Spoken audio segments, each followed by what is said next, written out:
ಸ್ನೇಹಿತರೆ ನಮಸ್ತೆ. ನನ್ನ ಸ್ಟಡಿ ವಿತ್ ಶಂಕರ್ 24 ಯೂಟ್ಯೂಬ್ ಚಾನಲ್‌ಗೆ ಸ್ವಾಗತ ಸ್ನೇಹಿತರೆ.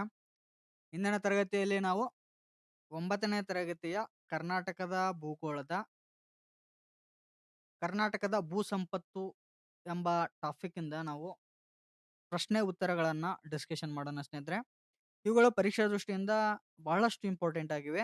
ಬನ್ನಿ ಸ್ನೇಹಿತರೆ ಚರ್ಚೆಯನ್ನು ಆರಂಭಿಸೋಣ. ಕರ್ನಾಟಕದ ಭೂ ಸಂಪತ್ತು. ಕರ್ನಾಟಕ ರಾಜ್ಯದ ಒಟ್ಟು ಭೌಗೋಳಿಕ ಪ್ರದೇಶ 19.05 ಲಕ್ಷ ಹೆಕ್ಟೇರ್. ಕರ್ನಾಟಕ ರಾಜ್ಯದ ಒಟ್ಟು ಭೌಗೋಳಿಕ ಪ್ರದೇಶ 19.05 ಲಕ್ಷ ಹೆಕ್ಟೇರ್. ಇನ್ನು ರಾಜ್ಯದಲ್ಲಿ ಅತಿ ಹೆಚ್ಚು ಸಾಗುವಳಿಯನ್ನ ಹೊಂದಿದಂತಹ ಜಿಲ್ಲೆ ಯಾವುದಂದ್ರೆ ಕಲಬುರಗಿ ಜಿಲ್ಲೆ. ರಾಜ್ಯದಲ್ಲಿ ಕನಿಷ್ಠ ಸಾಗುವಳಿಯನ್ನ ಹೊಂದಿದ ಜಿಲ್ಲೆ ಬೆಂಗಳೂರು ನಗರ ಜಿಲ್ಲೆ. ಬೆಂಗಳೂರು ನಗರ ಜಿಲ್ಲೆ ಅತಿ ಕಡಿಮೆ ಸಾಗುವಳಿ ಭೂಮಿಯನ್ನ ಹೊಂದಲಿಕ್ಕೆ ಕಾರಣ ಏನಂದ್ರೆ ಅಲ್ಲಿಯ ತೀವ್ರ ನಗರೀಕರಣದಿಂದ ಅತಿ ಕಡಿಮೆ ಸಾಗುವಳಿ ಭೂಮಿಯನ್ನ ಹೊಂದಲಿಕ್ಕೆ ಕಾರಣವಾಗಿದೆ ಸ್ನೇಹಿತರೆ. ರಾಜ್ಯದಲ್ಲಿ ಅತಿ ಹೆಚ್ಚು ಅರಣ್ಯ ಪ್ರದೇಶವನ್ನ ಹೊಂದಿದ ಜಿಲ್ಲೆ ಉತ್ತರ ಕನ್ನಡ. ಇಂಪಾರ್ಟೆಂಟ್. ರಾಜ್ಯದಲ್ಲಿ ಅತಿ ಕನಿಷ್ಠ ಅರಣ್ಯ ಪ್ರದೇಶವನ್ನ ಹೊಂದಿದ ಜಿಲ್ಲೆ, ಅತಿ ಕನಿಷ್ಠ ಅರಣ್ಯ ಕಂಡುಬರುವುದು ವಿಜಯಪುರ ಜಿಲ್ಲೆಯಲ್ಲಿ. ಅತಿ ಹೆಚ್ಚು ಸಾಗುವಳಿಗೆ ಲಭ್ಯವಿಲ್ಲದ ಭೂಮಿಯನ್ನ ಹೊಂದಿದ ಜಿಲ್ಲೆ, ಅತಿ ಹೆಚ್ಚು ಸಾಗುವಳಿಗೆ ಲಭ್ಯವಿಲ್ಲದ ಭೂಮಿಯನ್ನ ಹೊಂದಿದ ಜಿಲ್ಲೆ ಯಾವುದಂದ್ರೆ ಬೆಂಗಳೂರು ನಗರ. ಅತಿ ಕಡಿಮೆ ಸಾಗುವಳಿಗೆ ಲಭ್ಯವಿಲ್ಲದ ಭೂಮಿಯನ್ನ ಹೊಂದಿದ ಜಿಲ್ಲೆ ಯಾವುದಂದ್ರೆ ಬೀದರ್.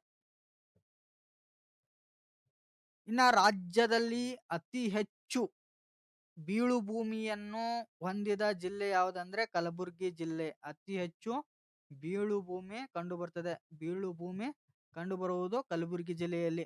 ಕರ್ನಾಟಕದಲ್ಲಿ ಗ್ರಾಮಾಂತರ ಪ್ರದೇಶದಲ್ಲಿ ವಾಸ ಮಾಡುತ್ತಿರುವ ಜನಸಂಖ್ಯೆಯ ಪ್ರಮಾಣ 63.4%. ಗ್ರಾಮಾಂತರ ಪ್ರದೇಶದಲ್ಲಿ ವಾಸ ಮಾಡುತ್ತಿರುವ ಜನಸಂಖ್ಯೆಯ ಪ್ರಮಾಣ 63.4%. ಇನ್ನು ಕರ್ನಾಟಕದಲ್ಲಿ ಭತ್ತದ ಉತ್ಪಾದನೆಯಲ್ಲಿ ರಾಯಚೂರು ಜಿಲ್ಲೆ ಪ್ರಥಮ ಸ್ಥಾನದಲ್ಲಿದೆ. ಭತ್ತ ಅತಿ ಹೆಚ್ಚು ಬೆಳೆಯುವುದು ರಾಯಚೂರು ಜಿಲ್ಲೆಯಲ್ಲಿ. ಇಂಪಾರ್ಟೆಂಟ್. ಇನ್ನ ಕರ್ನಾಟಕದಲ್ಲಿ ಭತ್ತ ಸಾಗುವಳಿಗೆ ಒಳಪಡುವ ಪ್ರದೇಶ 28.2%. ಇನ್ನ ಕರ್ನಾಟಕದಲ್ಲಿ ಜೋಳದ ಸಾಗುವಳಿಗೆ ಒಳಪಡುವ ಪ್ರದೇಶ 26% ಜೋಳದ ಸಾಗುವಳಿಗೆ ಒಳಪಡುವಂತಹ ಪ್ರದೇಶವಿದೆ ಕರ್ನಾಟಕದಲ್ಲಿ. ಇನ್ನ ಭಾರತದಲ್ಲೇ ಕರ್ನಾಟಕವು ಜೋಳದ ಉತ್ಪಾದನೆಯಲ್ಲಿ 2ನೇ ಸ್ಥಾನವನ್ನ ಹೊಂದಿದೆ. ಜೋಳದ ಉತ್ಪಾದನೆಯಲ್ಲಿ ಕರ್ನಾಟಕ 2ನೇ ಸ್ಥಾನವನ್ನ ಹೊಂದಿದೆ. ಉತ್ತರ ಕರ್ನಾಟಕದ ಜನರ ಪ್ರಮುಖ ಆಹಾರ ಬೆಳೆ ಯಾವುದಂದ್ರೆ ಜೋಳ. ಜೋಳದ ಬೆಳೆಯ ವೈಜ್ಞಾನಿಕ ಹೆಸರು ಸೋರ್ಗಮ್ ವಲ್ಗರೆ. ರಾಜ್ಯದಲ್ಲಿಯೇ ಅತಿ ಹೆಚ್ಚು ಜೋಳ ಬೆಳೆಯುವ ಜಿಲ್ಲೆ ಕಲಬುರಗಿ ಜಿಲ್ಲೆ. ರಾಗಿ ಬೆಳೆಯ ವೈಜ್ಞಾನಿಕ ಹೆಸರು ಎಲಿಯುಸಿನ್ ಕೊರಾಖಾನ್. ಎಲಿಯುಸಿನ್ ಕೊರಾಖಾನ್ ಇದು ರಾಗಿ ಬೆಳೆಯ ವೈಜ್ಞಾನಿಕ ಹೆಸರು. ಇಂಪಾರ್ಟೆಂಟ್. ಭಾರತದಲ್ಲಿ ರಾಗಿಯ ಉತ್ಪಾದನೆಯಲ್ಲಿ ಕರ್ನಾಟಕದ ಸ್ಥಾನ ಮೊದಲ ಸ್ಥಾನವಿದೆ. ರಾಗಿ ಉತ್ಪಾದನೆಯಲ್ಲಿ ಭಾರತದಲ್ಲಿಯೇ ಮೊದಲ ಸ್ಥಾನ ಯಾವುದಂದ್ರೆ ನಮ್ಮ ರಾಜ್ಯ. ರಾಜ್ಯದಲ್ಲಿ ಒಟ್ಟು ಸಾಗುವಳಿ ಭೂಮಿಯಲ್ಲಿ ರಾಗಿ ಬೆಳೆಯುವ ಕ್ಷೇತ್ರ 14% ಸಾಗುವಳಿ ಭೂಮಿಯಲ್ಲಿ ರಾಗಿಯನ್ನ ಬೆಳೀತಾರೆ. 14%. ಕರ್ನಾಟಕದಲ್ಲಿ ಅತಿ ಹೆಚ್ಚು ರಾಗಿ ಬೆಳೆಯುವ ಜಿಲ್ಲೆ. ಕರ್ನಾಟಕದಲ್ಲಿ ಅತಿ ಹೆಚ್ಚು ರಾಗಿ ಬೆಳೆಯುವ ಜಿಲ್ಲೆ ಯಾವುದಂದ್ರೆ ತುಮಕೂರು ಜಿಲ್ಲೆ. ಭಾರತದಲ್ಲಿ ಕಬ್ಬು ಉತ್ಪಾದನೆಯಲ್ಲಿ ಕರ್ನಾಟಕದ ಸ್ಥಾನ. ಭಾರತದಲ್ಲಿ ಕಬ್ಬು ಉತ್ಪಾದನೆಯಲ್ಲಿ ಕರ್ನಾಟಕ ಸ್ಥಾನ 4ನೇ ಸ್ಥಾನವಿದೆ. ಇಂಪಾರ್ಟೆಂಟ್. ಇನ್ನ ಕಬ್ಬಿನ ಬೆಳೆಯ ವೈಜ್ಞಾನಿಕ ಹೆಸರು ಸಕ್ಯಾರಮ್ ಅಪಿಸಿನೇರಂ.